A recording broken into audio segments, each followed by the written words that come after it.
Welcome to the Happiness and Abundance MasterClass. This is Build a Happy and Abundant Life with Science. I'm Larry McInnes. I'm the creator of the Happiness and Abundance Project, and I'll be your guide for the next hour or so.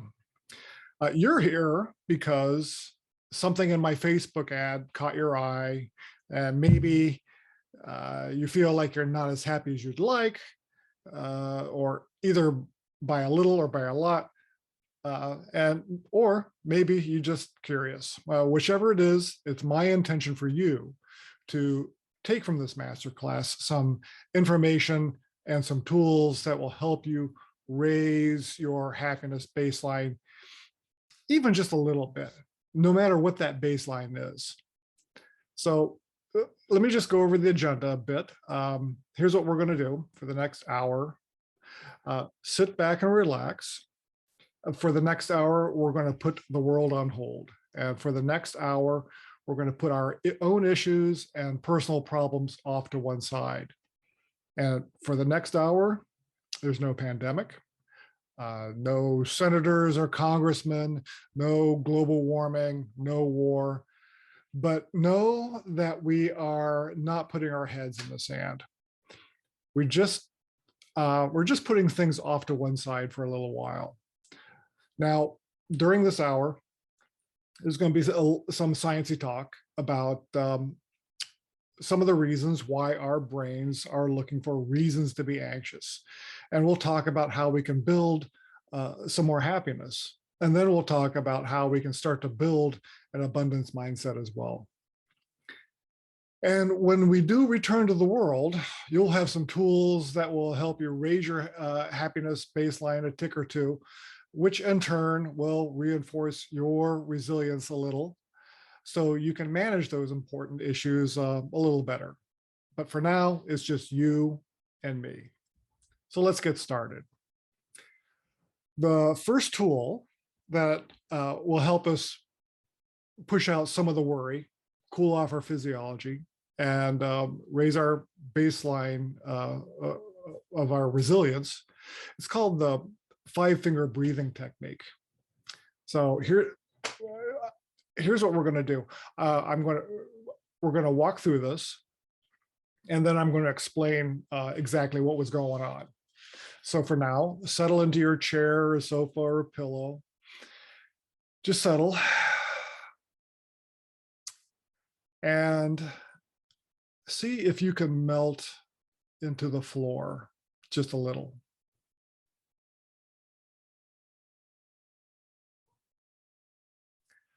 Now, take your index finger and take your other hand, and you're going to take your index finger and you're going to just put it at the base of your pinky. Now you're going to slowly inhale, and as you do, you're going to trace the outside of your pinky.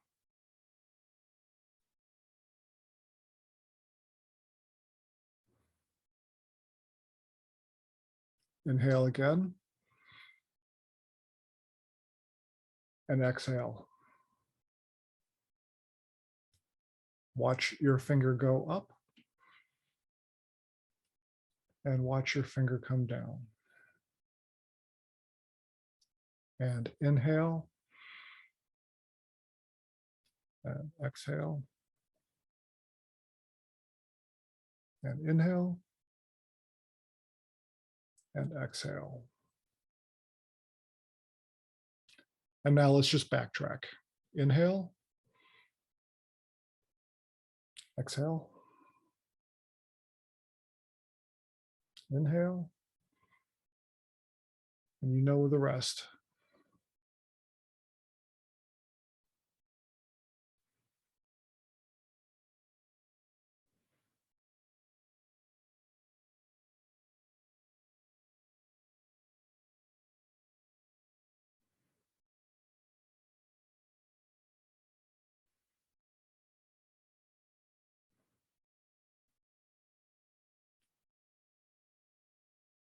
And that's it.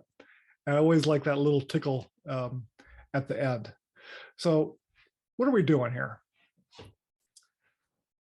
Well, this exercise brings together multiple senses and multiple awarenesses at the same time. Now, you're watching your finger, and you're watching these fingers and how they interact with each other.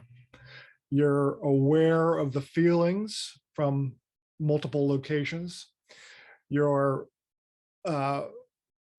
feeling your breath. You're aware of your breath. You're feeling it in your chest, maybe feeling it in your nose, hearing the slow breath, timing the breath with the fingers.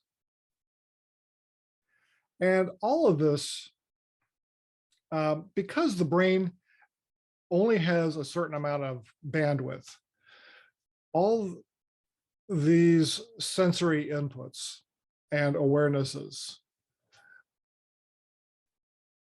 could be enough to crowd out any worrying thoughts from your bandwidth. This hopefully taking up too much bandwidth that your brain can't concentrate on this and worry. Now, this also calms down your physiology. So if the worry thoughts do come back, they won't have quite the emotional tone. They won't have quite the weight behind them, and they'll be easier to let go. All right. So that's pretty cool. So that's your first tool, actually. Now let's get down to brass tacks and talk about why we're unhappy. And for this, I'm going to share my screen. So there are different reasons why we're unhappy, or to put it a little differently, why we're not as happy as we would like to be. So the first thing I need you to know is it's not your fault. All right. It's his fault.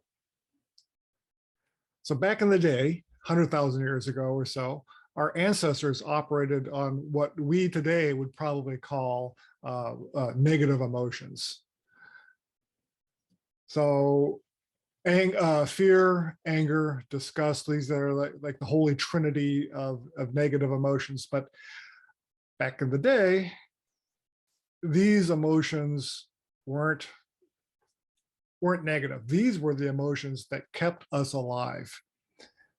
We used fear to make us alert toward dangers in the savannah, to run away from saber-toothed lions.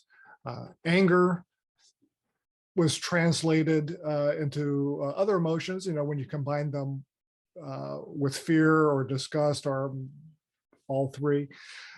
Anger mixed with these other things would be the emotions that would protect our families and our villages and clans from rival gangs, clans. And disgust kept us from eating poisonous food, rotten food, dangerous stuff. The situation is, though, that the world has modernized, and in fact, it's modernized a lot faster than the human brain has. Our 100,000-year-old brain is still looking for saber-toothed lions, and there aren't any. Instead, the brain is looking for a reasonable substitute, and kind of anything goes. But today, we've got the uncertainty of COVID. We've got the other tribe, the other political party, other nationalities, Rolling Stones fans, Beatles fans. We're actually hardwired to gravitate and sometimes even to seek out things that make us anxious. Now, another reason why we're unhappy, and again, it's not our fault, it's their fault. And I'm not talking about these ladies. I actually don't even really know who these people are. But the news outlets in particular. The news outlets knows how your brain, how your 100,000-year-old brain works. And they are capitalizing on that, especially CNN, the Crisis News Network. If you've ever heard the term, if it bleeds, it leads, and then you're already aware of this, right?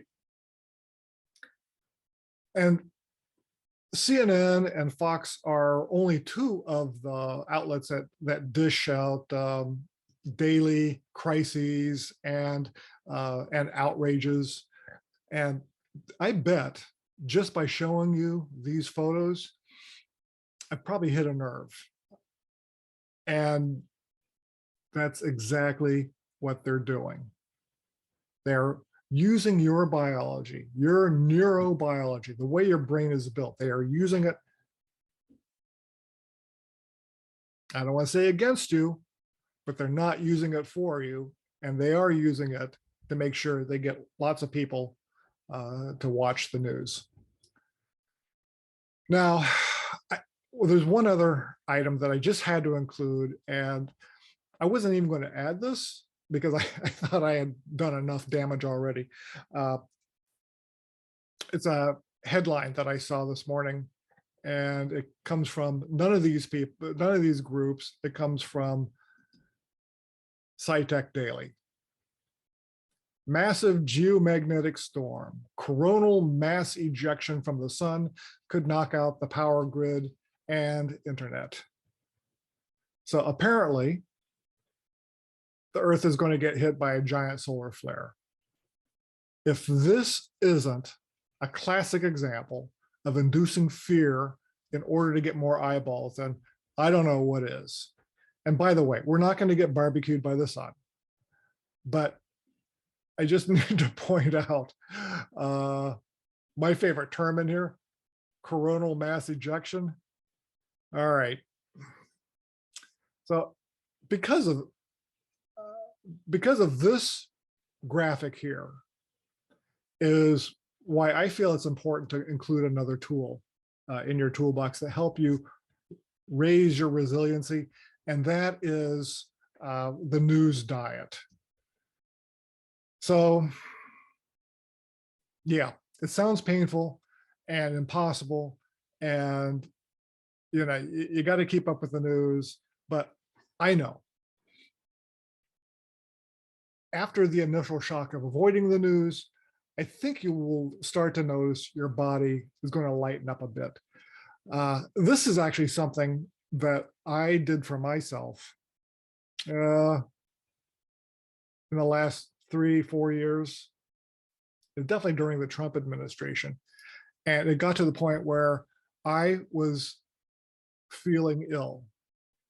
I was definitely having a physical reaction to the constant barrage of news coming from radio, TV, internet, my news feed on my phone, and it was taking a toll. I couldn't even listen to NPR. So everything went out the window, and it was painful for a few days because, I'm kind of a news junkie. And then it stopped. And then I found that I was actually becoming more productive. All this time that I was using to soak up the news was now being used for other purposes. And I am willing to bet dollars to donuts, you will find the same thing. Now, the way our brains are wired for negativity, in fact, it's called negativity bias by the sciencey people. And the way the news media capitalizes are just two of the reasons why our happiness baselines may be lower than we'd like.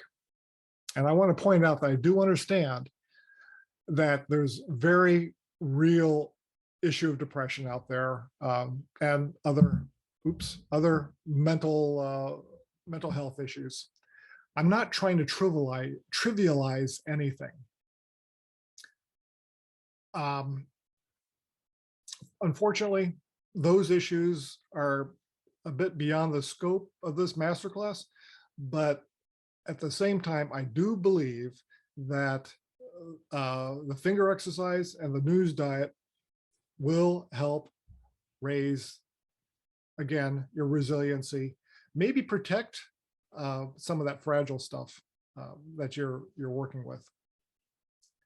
Now, back to neurology, neurobiology. Let's talk about emotions, generally speaking. And from now on, when you hear me use the term negative emotions, I want you to know that I'm putting, air quotes around that. Emotions are neither negative nor positive. And depending on the stimulus that initiated a particular emotion, like a kiss or a threat, the feeling produced will be something you want more of, or something you want to avoid. Now, positive emotions, again, air quotes, make the body respond in certain ways. Inflammation goes down, your rate of disease goes down, you breathe easier, people like being around you. Positive people actually do better at work, and it's been found that positive people actually make more money than their more negatively thinking counterparts. Negative emotions sounds like something we do want to avoid, but they can't be ignored.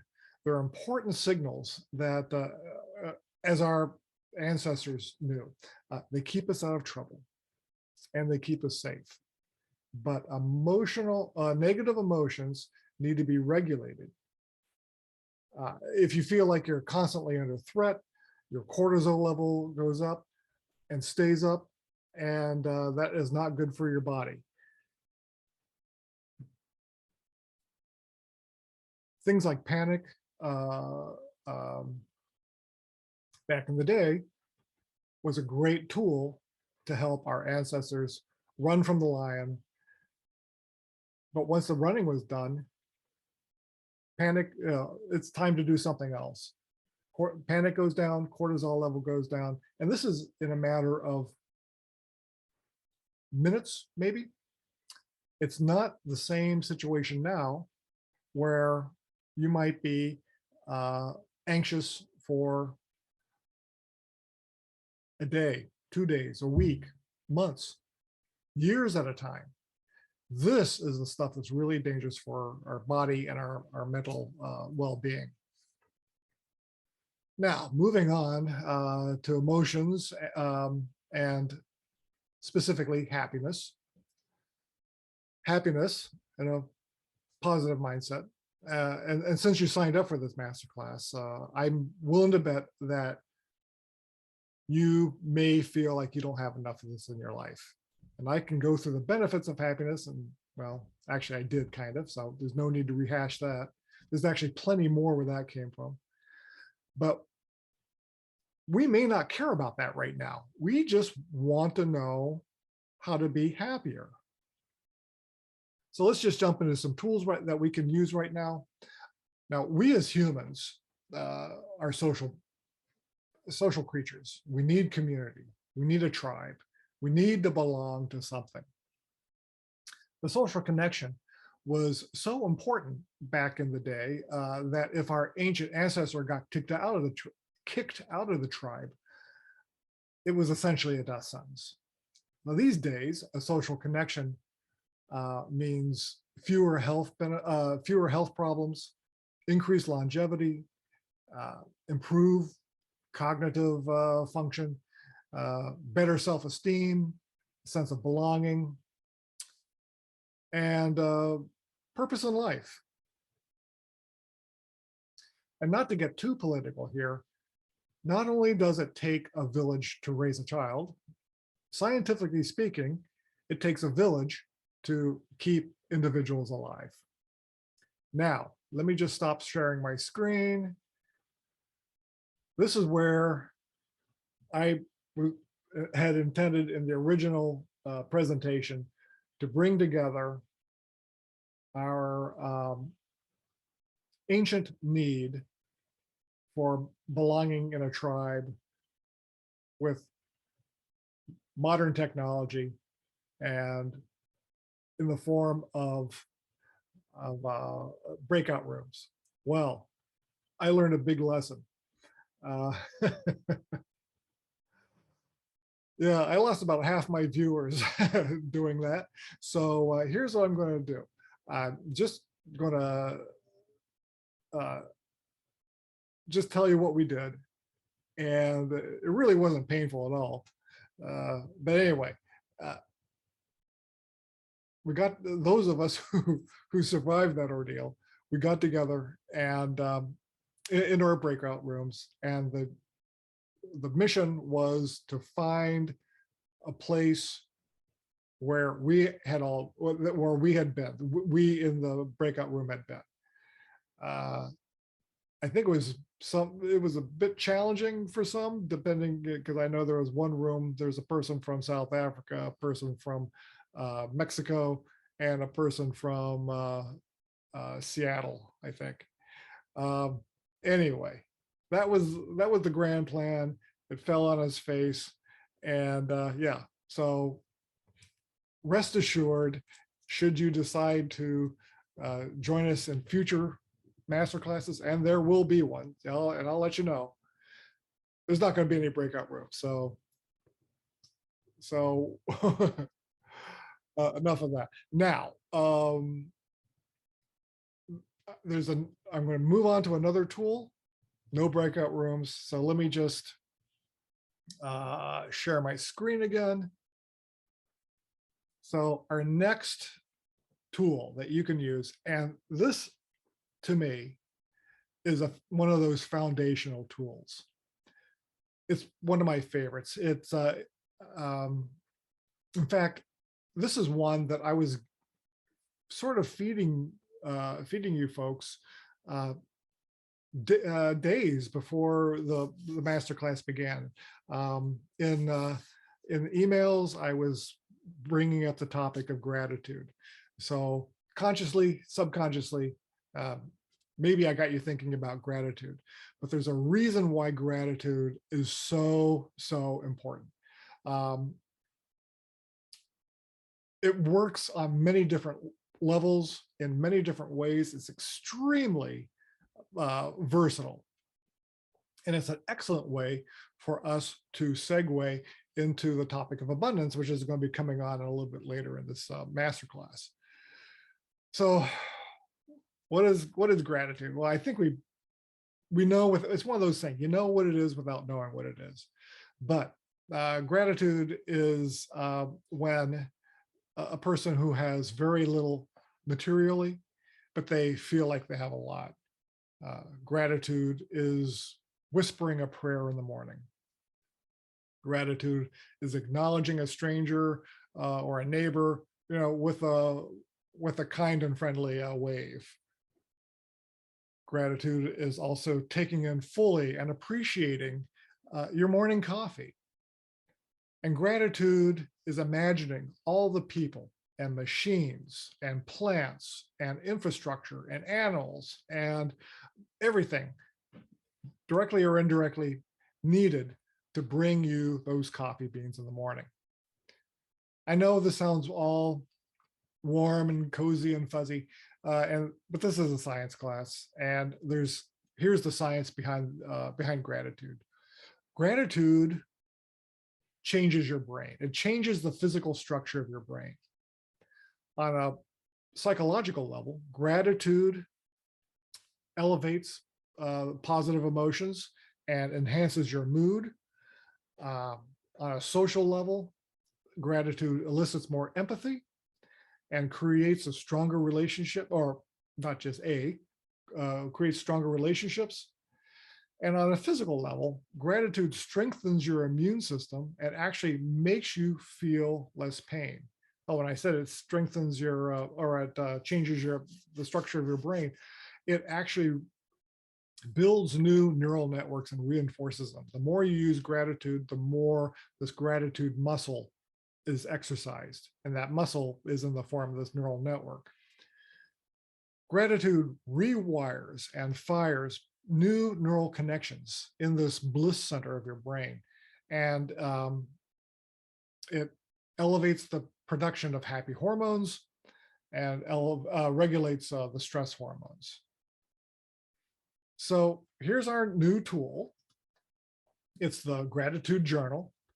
And this is where in our in the original broadcast, or broadcast, broadcast, in the original presentation, we talked about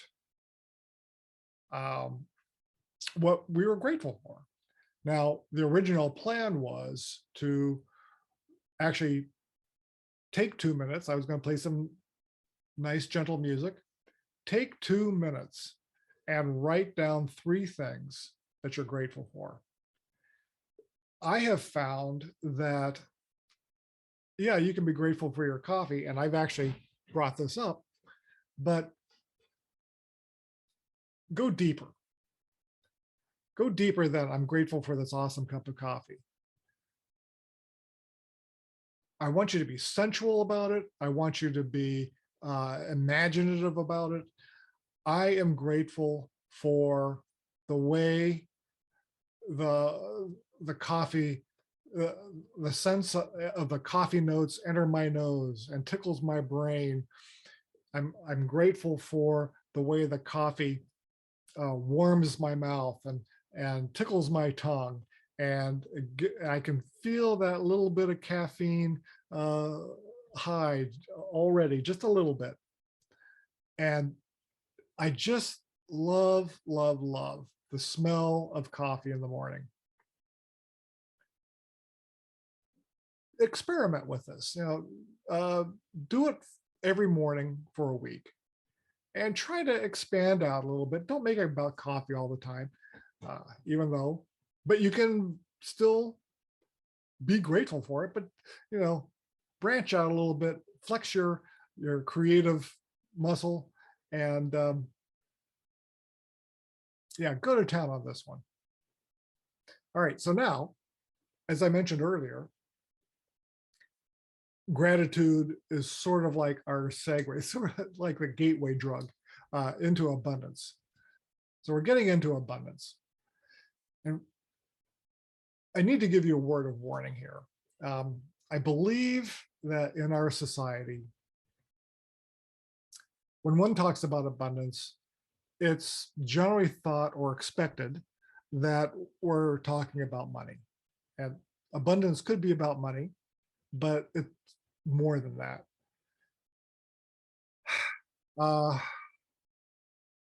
It could be an abundance of experiences, an abundance of love, an abundance of beauty, of whatever these purple flowers are. And I need to give you a second word of warning. There are a lot of strong messages that come from society, especially from media, that have been conditioning us to focus on what we don't have rather than appreciating what we do have. You can't pick up a magazine without it telling you how to get those 6-pack abs, or how to get that beautiful butt, because obviously the way you are now, it's not enough. And I'm going to tell you right now, that is a huge problem for our happiness. Now, I'm going to get a little woo-woo here, but bear with me. Focusing on what you do have with gratitude literally widens your field of view. It actually dilates your pupils. So it's like an aperture of a camera. You're bringing in more light, you're bringing in more information, and you're seeing things like more opportunities, more new possibilities that you would not perhaps notice otherwise. You might meet new people, you learn new things about old friends, things just drop into your lap because you're open. You've expanded your pupils, but you're actually casting a wider net with your mind.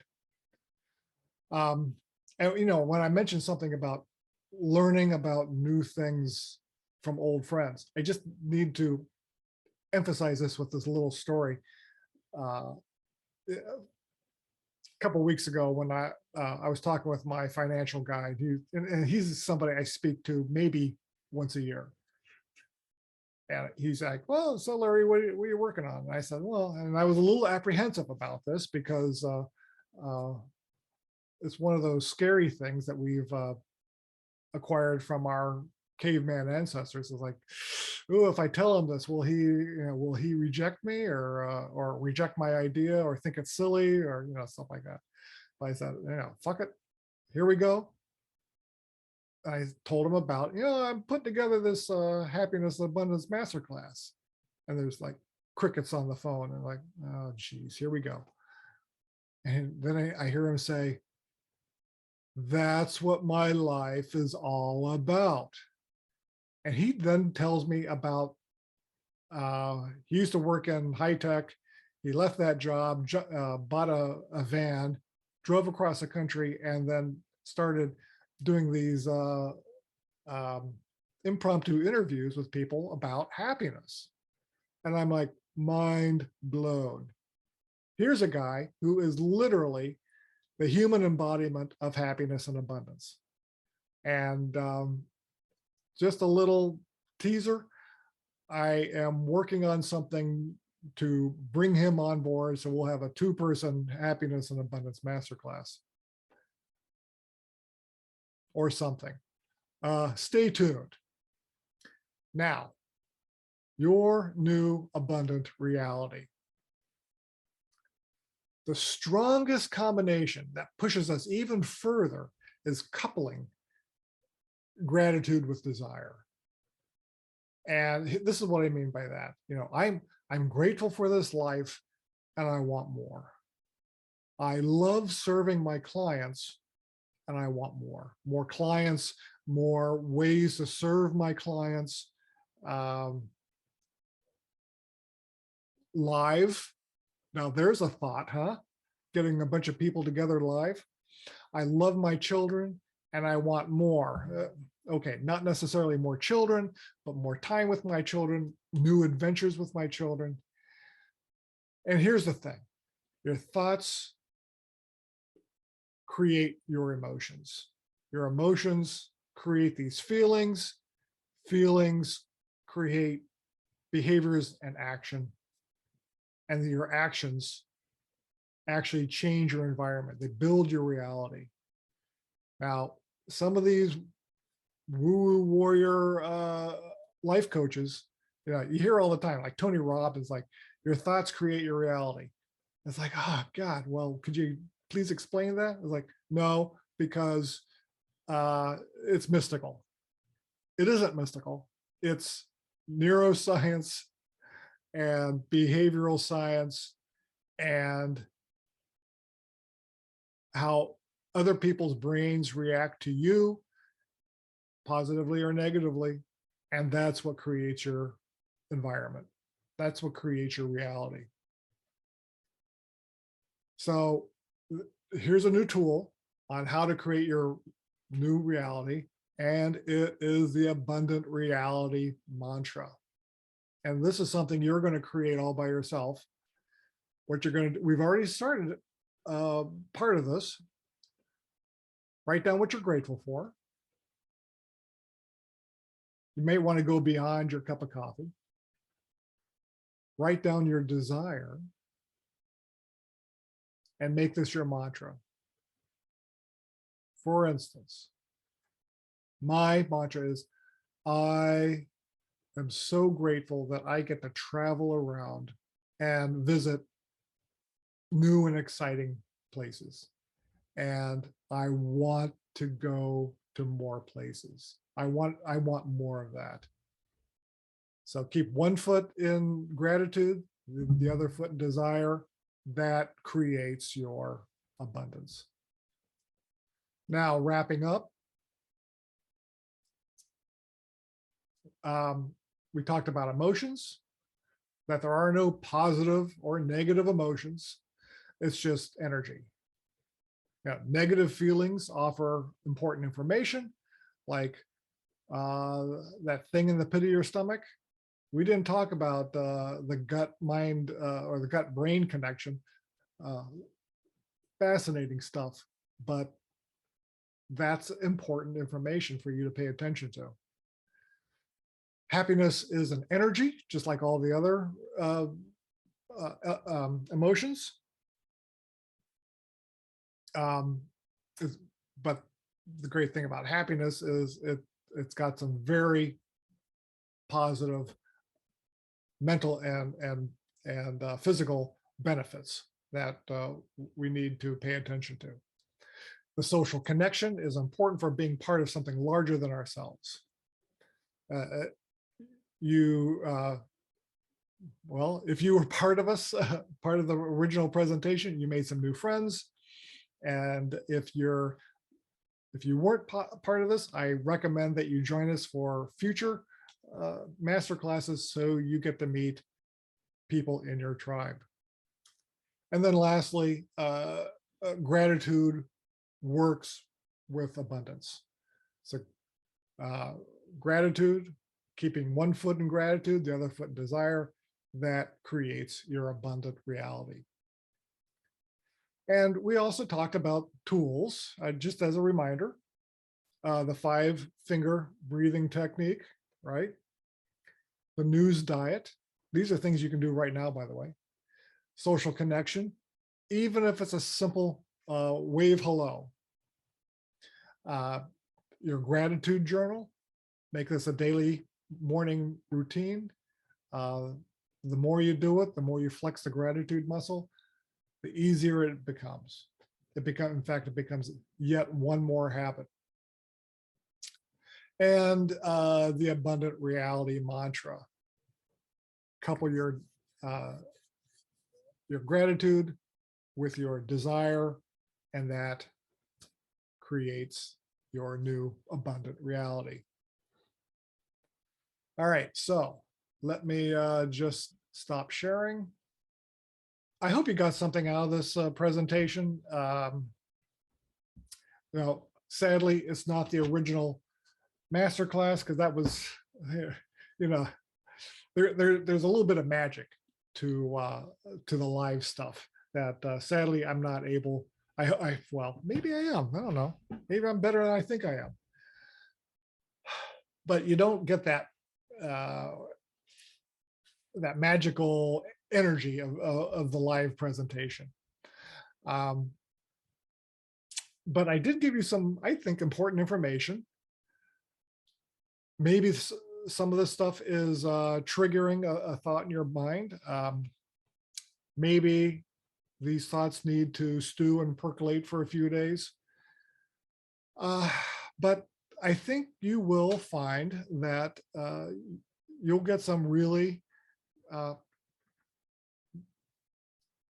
great, really concrete benefits in creating your happiness. And happiness is, I think, as we discussed earlier, is the thing. If you think happy thoughts, sorry, getting a little woo-woo there. Your happiness, which creates happiness, the happiness makes you behave in a certain way, act in a certain way, and that gets in turn reflected in your environment. So wrapping up, I do work with clients on elevating their happiness and abundance mindsets. If this is something you're interested in working on, I do have some openings, and I am taking on some new clients at the moment. The link you're getting this video because of an email. So check the email for the link to my calendar page. And if you're interested in setting something up, it's free, it's easy. There's no, what do you call it? No obligation. And oh, also I'm offering significant discounts off of the regular price. Plus, I think is kind of important. If you do sign up with me in whatever capacity, 10% of all proceeds go to the Borderland Project. This is a nonprofit that supplies food and temporary lodging for Ukrainian refugees, and also provides humanitarian supplies for people still inside Ukraine. Folks, I honestly did not think I was going to enjoy giving this presentation yet again, but in front of a virtual audience, I suppose. But yeah, I loved it. I hope you got something out of it. And before we part ways, let me just leave you with this.